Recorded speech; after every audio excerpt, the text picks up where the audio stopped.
ठीक अच्छे आम भी चाहूँ सरकार दाबी मानतु कौन गोटे हो जहाँ सल्यूसन करेंगे ना एमती स्ट्राइक करके लोक मान हैरान करके आपण मैंने स्ट्राइक करेंगे। तेणु आम सरकार को अनुरोध करुचु जे यहाँ बर्तमान आमर जो धर्मघटी अच्छे अनिर्दिष्ट काल एक घंटा बंद रखिपर आम आमर जोटा सेंट्रल एग्जीक्यूटिव कमिटी से कमिटी पुणी डिसाइड कले या परवर्ती पदक्षेप कौन हम सेटा आम डिसाइड करूँ।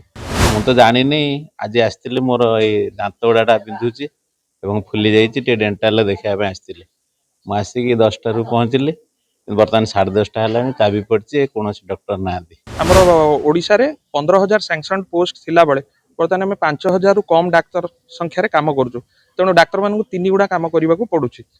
ତା ସହିତ ଆମର ବହୁତ ଦିନରୁ ଯୋଉ ଲଙ୍ଗ କିଛି डिमांड्स अच्छी जोगुड़ा भितर दरमा क्षेत्र जो असंगति अच्छी पदोन्नति केबीके एग्जिट पॉलिसी केबीके रे थिबा डाक्टर माने पुणी ट्रांसफर हो पारना।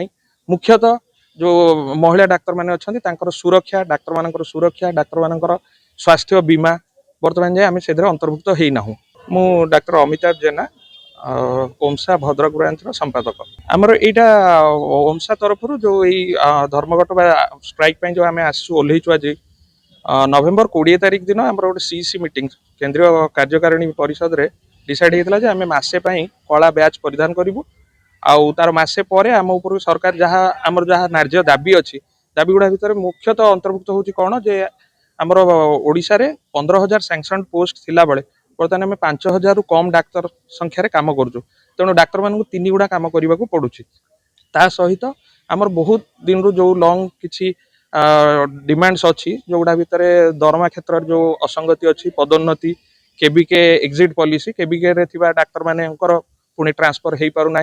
मुख्यतः जो महिला डाक्तर माने अच्छी तांकर सुरक्षा डाक्तर मानकर सुरक्षा डाक्तर मानकर स्वास्थ्य बीमा बर्तमान जाए आम से अंतर्भुक्त होना। जोटा कि गत वर्ष ओमसार आमर गोटे साधारण परिषद जो बैठक रे मुख्यमंत्री महोदय आमको आश्वासना देते प्रतिश्रुति देते सेटा बहुत जल्दी पूरण हम बोली किंतु या भितर 1 वर्ष ऊर्ध्व समय अतिक्रांत हो जाइए किंतु आम कौन दाबी पूरण होना। तेणु लोकंर स्वार्थ को दृष्टि रखी आम रोगी सेवा को व्याहत करने को दौना। आम गोटे प्रतीकात्मक भाव में 1 घंटा केवल ओपीडी सेवा बंद करुचु जोटा भी डाक्तर मैंने पुनर्बार 11टारू 10टारू 11टा बंद है 11टारू संपूर्ण रूपे 12:30 गोटाए जाए जिते जाए रोगी सेवा रोगी संख्या सरी ना से दौचु आई 10टारू 11टार मध्य कौन जरूरीकालीन सेवा को आम व्याहत करदेना डाक्तर मैंने आमर कंटिन्यूअसली से जरूरीकालीन सेवा जोगई। तेणु आम सरकार को अनुरोध करुचु जे यहाँ बर्तमान आमर जो धर्मघटी अच्छे अनिर्दिष्ट काल 1 घंटा बंद रखिपर आम आमर जोटा सेंट्रल एग्जीक्यूटिव कमिटी से कमिटी पुणी डिसाइड कले या परवर्ती पदक्षेप कौन हम सेटा आम डिसाइड करूँ। किंतु ता भितर आम सरकार को तथापि अनुरोध करुचु जे जदि जहाँ आमर दाबी अच्छी से जो 8 दफा दाबी सार मुख्यमंत्री महोदय जदि से इंटरफेयर करी जदि जहाँ भी किसी दाबी आमर पूरण हेले आम पुणी रोगी सेवा जमी जोगे आसलु ओडिशा जमी सुनाम नहीं रोगी सेवा देबारे सेटा बजाय रहिबो। ମୁଁ ତ ଜାଣିନି ଆଜି ଆସିଥିଲି ମୋର ଏଇ ଦାନ୍ତ ଗୁଡ଼ାଟା ବିନ୍ଧୁଛି ଏବଂ ଫୁଲି ଯାଇଛି ଟିକେ ଡେଣ୍ଟାଲ ଦେଖିବା ପାଇଁ ଆସିଥିଲି। ମୁଁ ଆସିକି 10ଟାରୁ ପହଞ୍ଚିଲି ବର୍ତ୍ତମାନ 10:30 ହେଲାଣି ଚାବି ପଡ଼ିଛି କୌଣସି ଡକ୍ଟର ନାହାନ୍ତି। ନା ଷ୍ଟ୍ରାଇକ୍ ବିଷୟରେ ମୋତେ ଜଣା ନଥିଲା। ମୁଁ 10ଟାରେ ଆସିଥିଲି 10ଟାଠୁ ବର୍ତ୍ତମାନ ପର୍ଯ୍ୟନ୍ତ କୌଣସି ଡକ୍ଟର ଆସିନାହାନ୍ତି ବନ୍ଦ ଅଛି। ଦାବି ଅଛି କିନ୍ତୁ ରୋଗୀମାନଙ୍କର ବର୍ତ୍ତମାନ ତ ଶୀତ ଦିନ ବର୍ତ୍ତମାନ ଥଣ୍ଡା ଝୋଳିଆ ପଡ଼ୁଛି ବିଶେଷ କରି ଏ ଯେଉଁ ଥଣ୍ଡା ଆଉ ଦାନ୍ତ ଗୁଡ଼ା ଫାନ୍ତ ଗୁଡ଼ା ଏସବୁ ବେଶୀ এই ডিজিজ উপরে তেণু বর্তমান রোগী হন্তসন্ত আউ মেডিকাল চিকিৎসা হয়ে হব কি তেণু শিক্ষা স্বাস্থ্য গমনাগমন এইটাকে বিশেষ করে প্রাধান্য দেওয়া দরকার।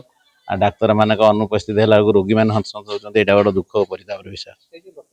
ମୋ ନାଁ ନିତ୍ୟାନନ୍ଦ ନାୟକ ଆମେ ଆସିଥିଲୁ ଭଣ୍ଡାରୀ ପୋଖରୀ ଆମ ଘର ଏଠୁ ପ୍ରାୟ 20 କିଲୋମିଟର ମାଆଙ୍କୁ ନେଇକି ଆସିଥିଲି ସେ ପଡ଼ି ଯାଇଥିଲେ ଅଣ୍ଟାରେ ତାଙ୍କର ମାଡ଼ ହେଇଛି ବହୁତ ପେନ୍ ହେଉଛି ସେଠି ବସେଇ ଦେଇଛି ଠିଆ କରାଇ ପାରୁନି ବସେଇ ଦେଇଛି ତାଙ୍କୁ ସେଠି। ତେଣୁ ଆମେ ଏଠି ଆସି ପହଞ୍ଚିଲୁଣି ଘଣ୍ଟା ହେଲାଣି ଏମାନେ କହୁଛନ୍ତି ଯେ ୟାଙ୍କର କ'ଣ ଷ୍ଟ୍ରାଇକ୍ ଚାଲିଛି। ଷ୍ଟ୍ରାଇକ୍ କ'ଣ ଆମେ ତ ସେମାନଙ୍କ ସହିତ କଥା ହେଇପାରୁନୁ ଡକ୍ଟର ମାନଙ୍କ ସହିତ ଯାହା ସିକ୍ୟୁରିଟି ବା ଲୋକମାନଙ୍କ ଶୁଣିବାକୁ ମିଳୁଛି ତାଙ୍କର ସାଲେରୀ ପାଇଁ ହଉ ବା ଡକ୍ଟର ଅଭାବ ହଉ ଠିକ୍ ଅଛି ସଲ୍ୟୁସନ୍ ଦରକାର।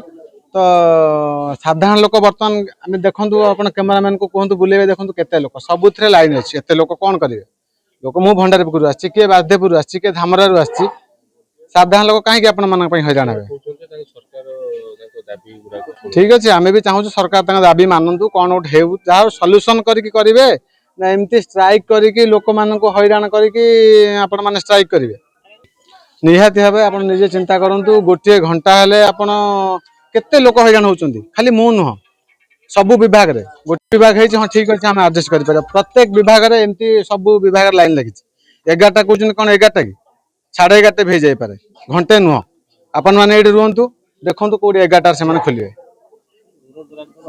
ବହୁତ ଦୂରରୁ ଆସିଛନ୍ତି ଆଜ୍ଞା ମୁଁ କହିଲି ଆପଣଙ୍କୁ ଧାମରା ବାସୁଦେବପୁର ଚାନ୍ଦବାଲି ଚାନ୍ଦିମାଳ ଭଣ୍ଡାରୀ ପୋଖରୀ କୋଉଠୁ କୋଉଠୁ ଲୋକ ଆସିଛନ୍ତି